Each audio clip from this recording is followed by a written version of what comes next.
Bonjour à tous et bienvenue sur notre chaîne YouTube, la chaîne de Ligne Droite. Je vous invite à vous abonner à cette chaîne, à aimer, à partager, à commenter ces vidéos. C'est très important pour notre référencement et c'est une manière de nous soutenir. Merci à vous tous.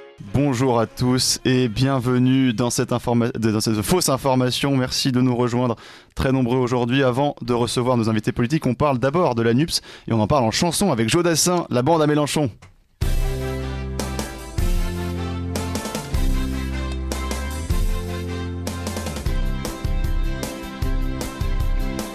Jean-Luc, ce vieux grognard, voulait une union de la gauche autour de son ego. Les meilleurs des connards étaient tous promis à l'embauche, même Sandrine Rousseau.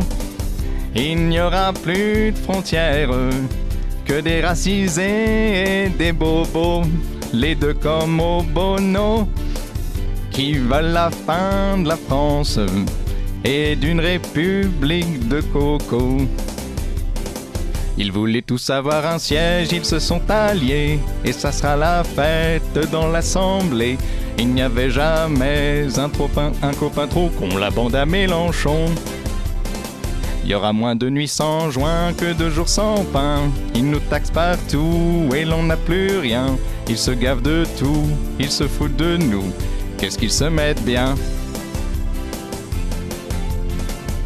Ils étaient tous d'accord pour un programme de prolo, Corbière et Garrido.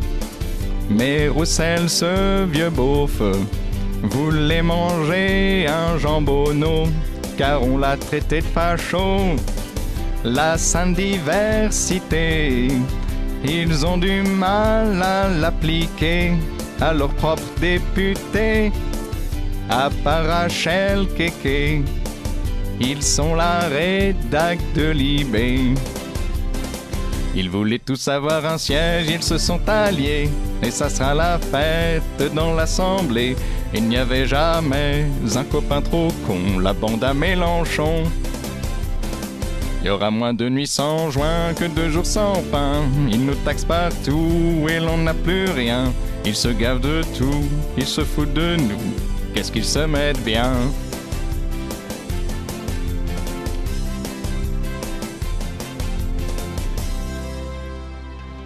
Merci Jo, merci. Quelle interprétation, quel talent Jo.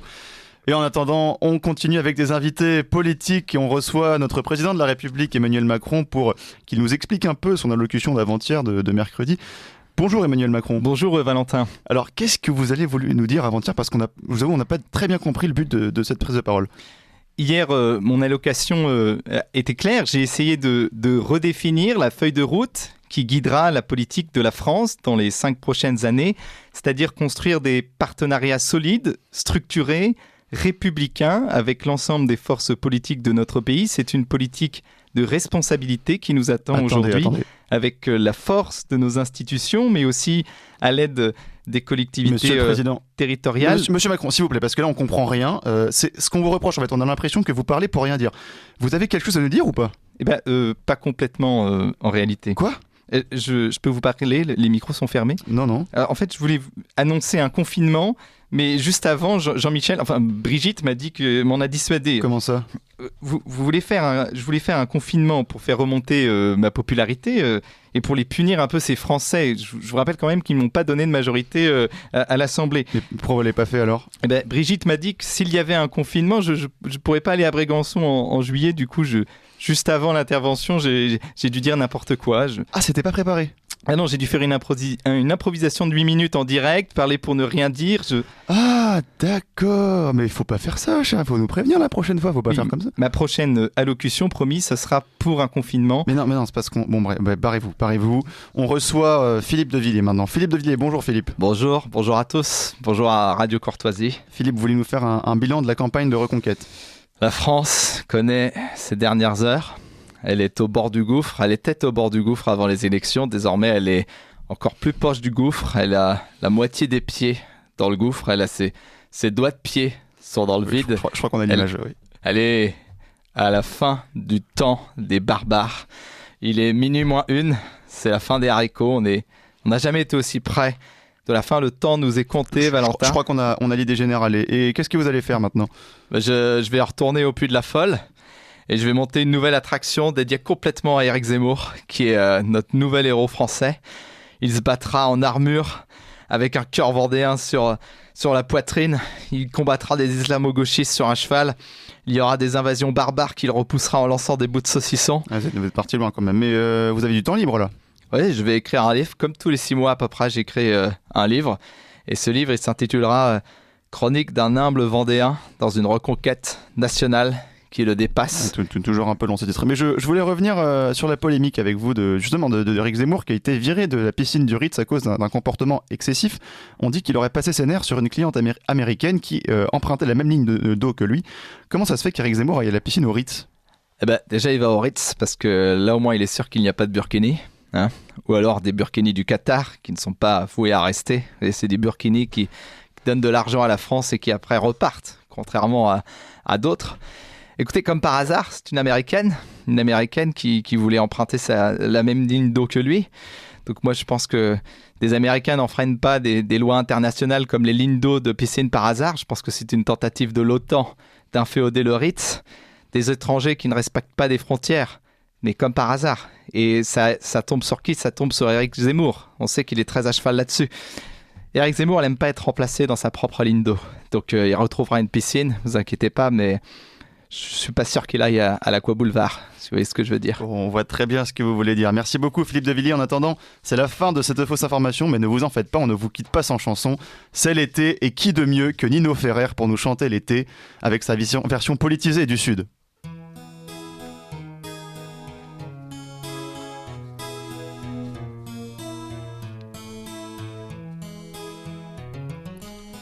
C'est une alliance qui a tenu 24 heures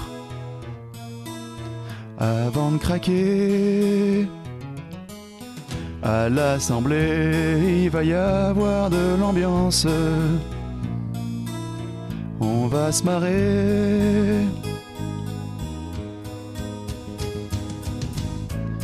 Et ouais, c'est la NUPS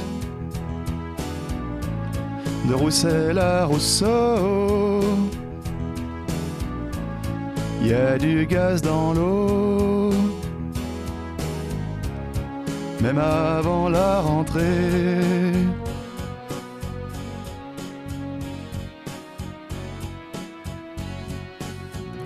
Ça tiendra pas l'été.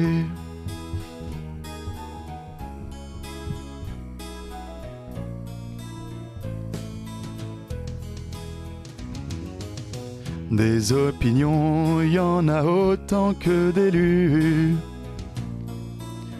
Faudra choisir entre les transgenres, les moustiques et la charcute. Y a des sketchs à écrire.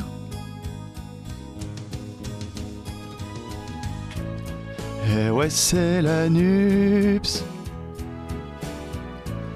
de Roussel à Rousseau.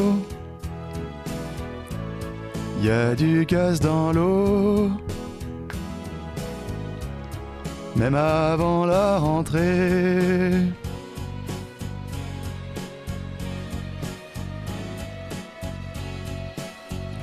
Ça tiendra pas l'été.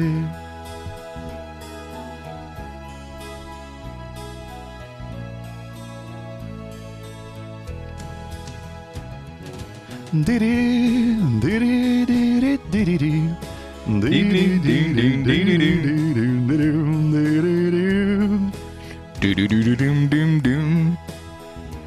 Chers auditeurs, la fin de la chanson monte un peu dans les aigus. Je vous prie de m'excuser pour ce que vous allez entendre. Je peux chanter aussi, moi? Tu es technicien, Arnaud.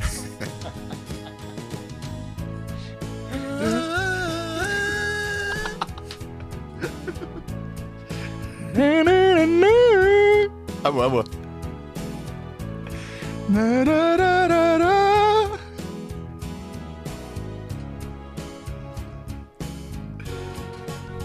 Je vous rassure, on n'est pas payé pour ce qu'on fait.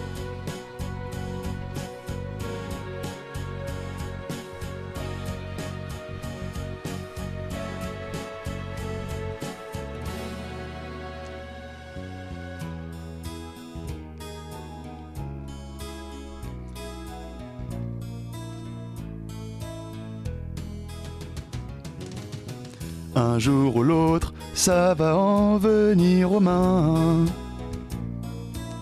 Ça sera magique. Aymeric Caron va se faire tarter par Ruffin. C'est ça la République.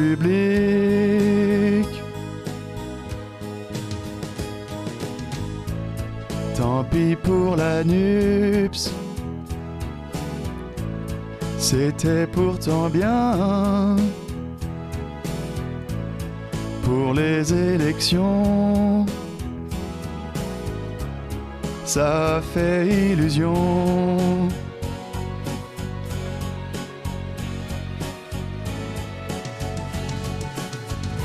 Et ça fait chier Macron.